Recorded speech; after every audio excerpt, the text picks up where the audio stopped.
Pikachu, welcome to Everchi TV. I'm Evermist and I look after the social media accounts for John, who's my partner, the main streamer of the Twitch channel. If you don't know us, we're a World of Warcraft variety channel with the most amazing community. We're all about having a laugh, do all sorts of PvE content, and we're live every day from 4 British Standard Time, except from Wednesdays and Sundays. Our YouTube channel is something very new to us, so at the moment we're posting like a mixture of content, but I do hope you enjoyed today's video. Okay, so today we've got a guide for Mistweaver Monk.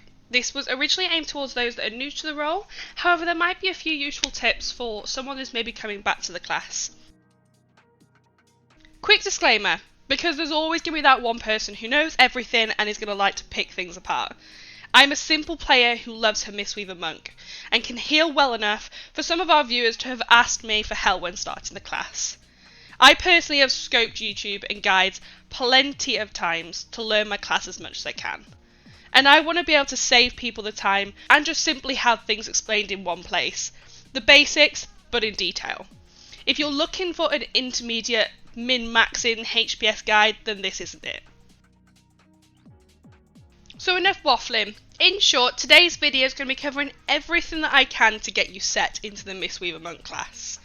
I'll show time marks because although it is a simple class, there is a lot to cover for a beginner.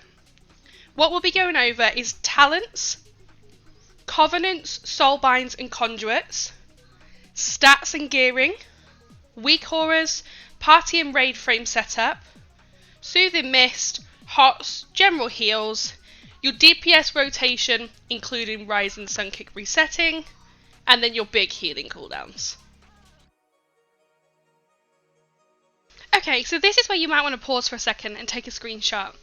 These are our talent builds for Mythic Plus and Raiding. Now please do take these with a pinch of salt, as some will change when you become more familiar with the class, depending on the raid boss or the weekly affix. Level 15, we'll use Mist Wrap until we get 4 set bonus. Then Chi Burst will be useful in raid for any bosses where the group is stacked. For level 25, Chi Torpedo, and then Tiger's Lust for Mythic Plus. This is great for roots and snares and being helpful for a slow tank. We still love you, DKs. Level 30, we'll go into this in a little bit more detail later, so I will skip this for now. Level 35, Ring of Peace is a very useful knockback. If not needed, Tiger Tail Sweep for reducing cooldown of your AoE stun. Level 40, this is technically preference, but I personally and a lot of other Mistweavers will use Diffuse Magic. Level 45, you'll talent to Refreshing Jade Wind for raiding and melee healing, and Shiji for Mythic Plus and any bosses where we have spread, for example Halondrus. And level 50, at the moment, Rising Mist is the best option and the only option here. Next we have Covenant and Soulbinds. Our Covenant is simply just Venthyr. You can play around with a couple of others if you'd like to, but level Venthyr first. For Soulbind, we run Theodore the Mad Duke for both Raiding and Mythic Plus. This is your Conduit build. I did place them earlier with a Weakauras next to the talent, so if you took a screenshot then you won't need to do it again here, but if you'd like it separate for whatever reason, pause and take a screenshot now. The key conduits are Imbued Reflections, Rising Sun Revival, and Resplendent Mist, so boost these as fast as you can. We then only change one conduit for Mythic Plus, and that's going this Dizzying Tumble route instead of Rising Sun Revival.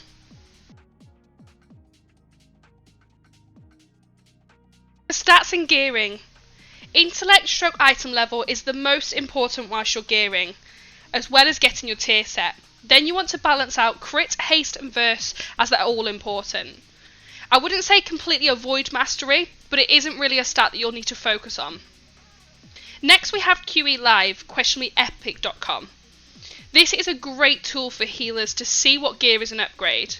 I would also recommend keeping hold of any gear that you get or loot, as balancing stats for a Mistweaver can be a little bit tricky, so having gear that you can swap will be very useful. For a tier set, use any 4-piece that you can get and get it as soon as possible regardless of item level, and then upgrade them as you can. Then focus on shoulders, chest, gloves and legs. For Legendaries, we'll have Agent Teachings of the Monastery on wrists. And for your Unity, the end goal is to have this on your head slot for better stats, but only when you have Foresight on all the other slots.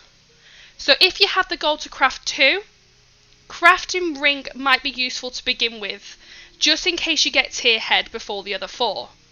Or simply if you only have the Unity belt, then that's obviously fine also. Some of the trinkets you want to focus on getting is the Unbound Changeling from Mists. Basically live in Mist until you get this trinket. Equip it and never remove it. Some other really strong trinkets are the Soul Setting Ruby from Theatre of Pain, Leah's Secret Technique from Gambit, and then the Elegy of the Eternals from the Rays, so from Prototype Pantheon. If you can get this on Mythic, that's also a great upgrade. So let's get into the actual Mistweaver abilities and your healing. First, I think it's important to note that healing obviously doesn't have a specific rotation, as it's all circumstantial. Instead, it requires an understanding of your spells and passives to use them effectively to avoid wasted mana. So firstly, I'm going to go over what you want to be tracking on your raid and party frames, some basic Weakauras and your passives. So first, your raid buffs. You want to be tracking Renewing Mist, Essence Font, Cocoon, Enveloping Mist, and Enveloping Breath. I'm going to show the IDs on the screen because you'll need these when setting it up. I personally use LVUI, so if you need any help, just let me know. Second, we have Weakauras. You want to get, at a minimum, 1 to track the Teachings of the Monastery passive for your Blackout Kick stacks, 1 to track the buff for Agent Teachings of the Monastery Legendary, and finally 1 to track your Enveloping Mist stacks from Chi. I'll link basic ones below, however try and find one that works best for you. As a Mistweaver, you then have 3 main passives. Enveloping Breath, which we now have set up on the raid frames, Teachings of the Monastery, which will be tracked by the Weakaura, and our final passive is Gust of Mist. Gust of Mist doesn't really need to be tracked, but it does however require a little bit of an explanation as it will affect a few of your main heals. Gust of Mist means Renewing Mist, Enveloping Mist, Expel Harm, Revival and Vivify cause a gust of healing mist to the primary target for a percentage of your spell power. For the most part, this just means that your spells will do a little bit more healing. However, Gust of Mist can be utilised a lot around Revival and Essence Font, which I will explain a little bit more later. Gust of Mist scales with our intellect, crit and versatility. The percentage of the spell power used is based on our mastery stat. However, we don't have to stack mastery due to the base percentage being enough. It's important to remember that Mistweavers are not a smart healing class, meaning none of our spells will specifically heal the most injured player. Although a lot of our spells will prioritise injured over not injured, so you don't need to worry about overhealing, if someone is low you will need to target them specifically. Soothing Mist is a great tool for this. Soothing Mist heals a target for a percentage of your spell power, but whilst you are channeling, Vivify and Enveloping Mist can be cast instantly. Soothing Mist is great for when you're trying to pump a lot of single target healing into one player. For example, a tank doing a big pull in Mythic Plus, or a player with a nasty debuff on them. Soothing Mist shouldn't be used every time you use Vivify or Enveloping Mist, however, as due to the global cooldown, it's actually faster to hard cast either spell if you're applying them to multiple targets. Next is your HOTS, and a couple of the spells you'll pretty much use on cooldown. First is Renewing Mist. This is your basic HOT. You do simply just keep this one on cooldown. Use both charges and always have it on as many targets as possible. Prioritise injured players if you can, as Renewing Mist also applies the Gust of Mist proc. However, if you are just in a rush, throw it on anybody. Renewing Mist will jump to another injured target if the current target is healed to full anyway. Next we have Essence Font. Essence Font heals 6 or more targets within 30 yards via a bolt of healing, 3 times during the channel. Each target hit with a bolt will get a short buff applied. That means if you use any spell that would normally proc Gust of Mist onto that target, the Gust of Mist would trigger twice. Essence Font is also important for your Legendary buff, so simply try and keep Essence Font on cooldown to maintain the buff, as well as utilising the buff that's applied for the extra Gust of Mist. So Vivify. Vivify is the heal you will use when targeting a specific person that needs healing, whether that be through Soothing Mist or a single heal to top someone back up who has the hot from Essence Font for the double Gust of Mist proc. When using Vivify, all allies with your Renewing Mist active will also be healed for a slightly reduced amount. These, however, will not be hit by the Gust of Mist. Refreshing Jade Wind. When using the talent for Refreshing Jade Wind, this is another ability you can pretty much use on cooldown when in melee, as it'll just simply heal those that are around you. DPS Rotation and Rising Sun Kick Resetting. Your DPS Rotation is simply made up of 4 abilities: Tiger Palm, Rising Sun Kick, Blackout Kick, and Spinning Crane Kick. When you're damaging, you should always have your legendary Agent Teachers of the Monastery and talent Rising Mist in mind. Agent Teachers of the Monastery, after casting Essence Font, your Tiger Palm, Blackout Kick, and Rising Sun Kick heal an injured ally within 20 yards for 250% of the damage done, and this buff lasts for 15 seconds. Rising Mist means Rising Sun Kick heals all allies with your Renewing Mist, Enveloping Mist, and Essence Font for a percentage of your spell power, as well as extending those hots. As long as you have your legendary buff active, and Renewing Mist and Essence Font used, then all of your damage abilities will heal passively. Your damage is pretty much useless for healing unless you have your healing buffs and hots active. Your main damaging healing ability is Rising Sun Kick, and there are methods to reset the cooldown for Rising Sun Kick to maximise the amount of uses and therefore healing. So how do we reset Rising Sun Kick? So it's mostly based around the passive Teachings of the Monastery. This is one of the passives that I said to set up a Weakauras for, so you can keep a track of your stacks. The first part of the passive means we'll use Tiger Palm to generate stacks for Blackout Kick, so that when we use Blackout Kick, it will hit per stack as well as the original hit. The second part of the passive means with each Blackout Kick used, including the stacks, there is a 15% chance to reset the cooldown of Rising Sun Kick. There are 2 options here. You can either use 1 Tiger Palm per Blackout Kick to bait the resets for your Rising Sun Kick, or you can simply do Tiger Palm 3 times and then a Blackout Kick, with all 3 hits of Blackout Kick potentially having chance to reset the Rising Sun Kick. Either option works. There is always a debate of which is better. I personally go for the 3 stacks route. Spinning Crane Kick. So this is your AoE spell. We Misties love spinning as much as any other monk. However, be careful how much you use this, as Spinning Crane Kick doesn't cause any healing outside of Chi. Spinning Crane Kick is great for fishing for crits during Fallen Order, or kicks during Chi, but otherwise you want to keep up your Rising Sun Kick resetting. So on to the juicy bit, your big healing cooldowns. First up, we have your Celestials. Your Celestials are Yulon and Chi, which is a level 45 talent. You'll only ever have one of these available, as Chi, if talented, replaces Yulon. The main differences here are Yulon requires a lot more mana, but doesn't require you to be damaging unlike Chi, which is why Chi is much more useful for Mythic Plus than Raiding. Both the Celestials share a passive, Enveloping Breath. This is the buff that we said to set up on our raid frames to track earlier. This is so that you can specifically see who your Celestials are healing. Both will heal and apply this hot onto 6 players within 10 yards of a target with Enveloping Mist on them. Meaning whilst either is up, your main goal is to cast Enveloping Mist on as many players as possible, while spreading the Enveloping Breath hot across ranged and melee. For Yulon, your playstyle with Yulon will simply be to stand and hardcast Enveloping Mist across the group as much as possible.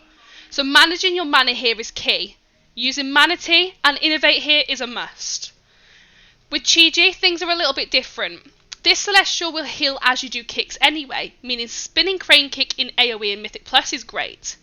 Chi additionally has a stacking buff for Enveloping Mist, stacking up to 3 times to give you an instant and free mana Enveloping Mist. So the goal here is to spin, or do as many kicks as you can, and then using that Enveloping Mist at 3 stacks.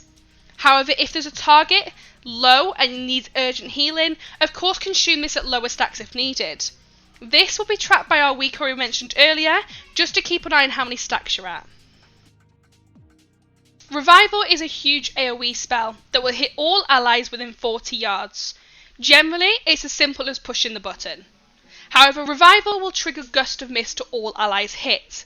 So normal rules apply here. If casted after an Essence Font, those with the Essence Font hot will get hit with double Gust of Mists. So if possible, cast an Essence Font before for an extra big heal. Fallen Order is your Venthyr ability. Use this during big damage phases, and whilst it's up, try and force as many crits as you can. With the Unity or Sinister Teachings legendary, this will reduce the cooldown per crit by 5 seconds. I find the best way by using Essence Font, Refreshing Jade Wind, and your damaging abilities. The highest I've had my crit is at 42%, and I got this cooldown to 1.3 minutes. At 30%, it's more about 1.5. Life Cocoon can simply be used as a lifesaver. However, remember it also has a buff where any hots you have on the target after will heal for 50% more. Meaning you can use this on someone who's low, drop a Renewing Mist and an Enveloping Mist if you'd like, and they should be quicker to heal back up. I personally use this a lot on tanks. Just be careful as it does have a high mana cost. So handling our mana. The Mistweaver class is a very mana hungry class. We're always using abilities, so this is something you'll just have to get used to managing. If you are really struggling with mana, however, there are a few steps and things that you can try. And if these don't work, you might find your haste is a bit too high for what you can handle at that point. Mana pots first. Potions I would recommend are Potion of Spiritual Clarity. It requires you to sit down for 10 seconds, but recovers a lot more mana compared to the standard instant spiritual mana potion. Second is your level 30 talent. You can play either Manatee or Spirit of the Crane. This usually depends on if you have an Innovate available to you or not, or which playstyle you generally prefer. If you don't have an Innovate, switch into Spirit of the Crane and Chi-Ji can help. Spirit of the Crane will passively recover your mana as you do DPS through Teachings of the Monastery, with 3 Tiger Palm per Blackout Kick. Chi-Ji is also a much lower mana option than Yulon. If you do have an Innovate available, then play in Manatee on cooldown as well as saving for Yulon. Yulon drains a lot of your mana, so it needs to be managed correctly. Thirdly, we have killing the Dismantler in Mythic Plus. This will recover your mana as well as your cooldowns, so you shouldn't have to sit down and drink in Mythic Plus anymore at all, as long as the CDR relic is used. Finally, if these don't help, think about your rotation. As long as everything seems correct, you might find your haste is just too high. Too much haste will cause you to go out of mana much faster. Finally, you have your 2 Ts, Manatee and Thunder Focus Tea. Manatee we've briefly just mentioned, as you always want to save it for Yulon, but otherwise use this on cooldown to reduce mana. It's similar to Innovate off a Druid, where simply your mana cost for your abilities will be reduced by 50% for 10 seconds. Make sure that you always cast Essence Font towards the end of your Manatee, so that you don't waste time channeling your Essence Font during your Manatee. Thunder Focus Tea is important for 2 reasons. The empowerment it gives to one of your abilities, and this is also the ability you'll use to summon your rune for your 4-set bonus. If used for summoning your rune, always remember you still need to empower one of your spells from the tea itself. Vivify is free mana cost, Renewing Mist adds a longer lasting hot, and if used for Rising Sun Kick, it will reduce the cooldown for your Rising Sun Kick. Whichever you choose will depend on what's needed at the time, but try and utilise this to summon your rune at necessary times, and try not to leave it off cooldown for too long either. That leads us nicely onto our 4-set. So 4-set, drinking your Thunder Focus Tea summons a Rune of Healing, which increases all healing dealt whilst inside its bounds by 450. This scales with our versatility, and generally affects small heals the most. Those like Essence Font, Refreshing Jade Wind, Chi Burst, and also the Rising Sun Kick heal. For example, if my Chi Burst healed for 2000, during the rune it would be healed for 2450.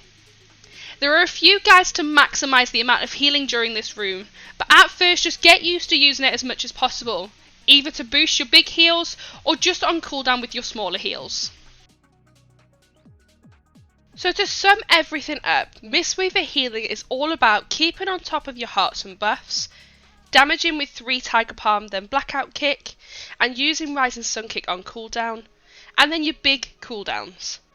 The final abilities for the Mistweaver toolkit worth mentioning, we have an AoE stun with Leg Sweep, a CC called Paralysis, your knockback Ring of Peace if talented, we have huge mobility with Roll, Chi Torpedo, Transcendence and Doors of Shadows from Venthyr, and our 2 defensives are Fortify and Brew and your level 40 talent. Like any other healer, using a mouse over add-on of some sort is a must, as clicking to heal is just too time consuming. I personally use Click. And if you have any other class that you play at the moment, try and keep your keybinds for similar spells in similar places, like your stun, CC, defensives, just to make it easier whilst you're getting used to it. And that's it! I mean, yeah, after talking for God knows how long, but that honestly is everything you need to know for rolling a Mistweaver Monk, I think. I mean, there's always new tricks and tips. Things keep changing to keep up with, and even I'm learning things daily. I don't think that I know everything, so by all means, if there's anything you want to add, please do in the comments below. But this is the information that I've personally found, which has helped my healing on my Mistweaver massively. And I hope it just helps even one person. If I can help in any other way, please feel free to catch me on Twitch. We're live daily, as I mentioned, except Wednesdays and Sundays from 4 British Standard Time. I personally stream myself on the channel on Fridays for our viewer raid. Otherwise, I'm always in chat. And if we aren't live, or if I'm not there for whatever reason, then join the Discord. I'll leave the links below. And thank you so much for taking the time to watch this video, and I'm so sorry it was so long. A few of you might already know, I did try to do this shorter, and I just wasn't happy with how much it just didn't cover everything I thought was necessary. But until next time, do look after yourselves, happy Mistweaving, and I hope to see you all soon.